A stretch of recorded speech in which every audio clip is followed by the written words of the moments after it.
This is all because of the partnership between Laji Foundation and CCBRT with the support from Baraka Foundation.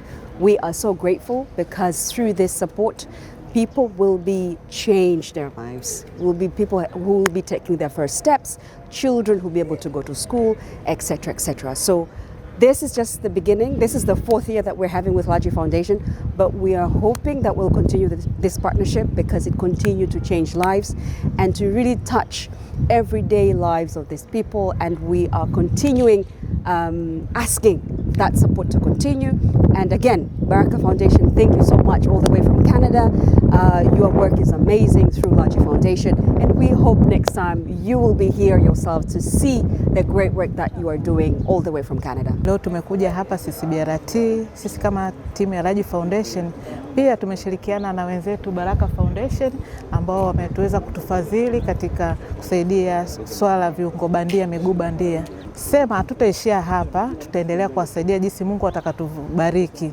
Pia tunategemea taasisi ya Baraka Foundation kwa kutuweza kutusaidia zaidi na zaidi. Kwanza tunashukuru sana Baraka Foundation kwa kutusaidia.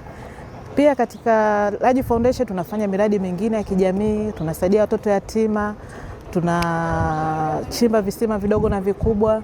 Pia tunasaidia katika elimu, tunasaidia kwa wanafunzi wa watoto yatima kwa kuwapa uniform pamoja na chakula, na pia tunawapa madawati kwa shule za watoto ambao wanakaa chini. Wamekuja ndugu zetu wa Laji kwa ajili ya kutufadhili sisi wenye changamoto za viungo, yani viungo vya bandia. Tumekuja nao, wametutafutia wafadhili, na wafadhili hao wa CCBRT walifanya jitihada za kuwatafuta Laji. Laji wamekuja kwetu. Tunashukuru Laji wametulipia viungo vya bandia vyenye gharama kubwa tu, na hili sisi tunawashukuru CCBRT, tunashukuru Laji.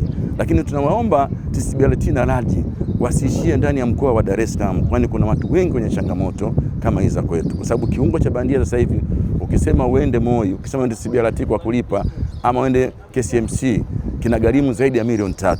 Katika maisha ya kawaida ni vigumu sisi watu wenye vipato vya chini kuweza kumudu kununua hivi viungo, lakini hawa Laji hii taasisi wakaona, wakaja kuongea na watu wa CCBRT wakatutafuta, na hatimaye leo sisi tumepata fursa ya kupata viungo hivi. Hakika kila kitu kina wakati wake. Mimi nimekaa zaidi ya miaka 6 natafuta kiungo cha bandia. Mguu wangu ulishakufa, ulikuwa unaniangusha nikitembea, unanidhalilisha, lakini leo naamini sasa zile kazi zangu ambazo mwanzo nilikuwa nazifanya hapa katikati nikashindwa kuzifanya, kuanzia sasa nitarudia tena kuwa mtu mpya wa kufanya shughuli zangu kama kawaida.